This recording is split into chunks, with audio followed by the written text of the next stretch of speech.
Hey, let's bring Ezra Klein into this conversation. Ezra, I want to get your take on the big picture, what we're talking about here. But specifically, what jumped out at me as I watched that exchange between the two senators was that Senator Rockefeller said he had emails that show opposition to Obamacare is based on race. I wonder if he was talking about Republicans in Congress or just some of the hate email that he's been getting. But that's kind of stood out to me. Yeah, that's hard to say. I think one thing here is two things can be true, and I think this is what Eugene's getting at.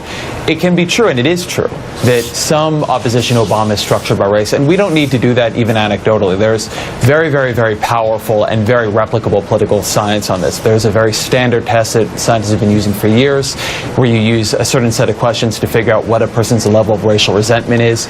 And in the Obama years, those questions structure your attitudes towards things like Obamacare and even Obama's dog. If you give people with this level of racial resentment a picture of a Portuguese water poodle and you tell them it's Ted Kennedy's or Barack Obama's, they have wildly different opinions.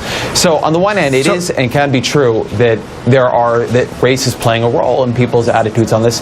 And it is also true that most people do not oppose Obamacare, if indeed they oppose Obamacare, because of race. The vast majority of people who dislike it because they don't like the law, because they don't think it's a good law, because they don't trust the way it's being implemented. And as Joe says, you saw tremendous opposition to Hillary and Bill Clinton when they tried to put forward a similar law. And that's why this stuff is very, very difficult to talk about, because you need to be able to talk about something that is real and hard and very, very, very offensive to people without painting everyone with the same brush.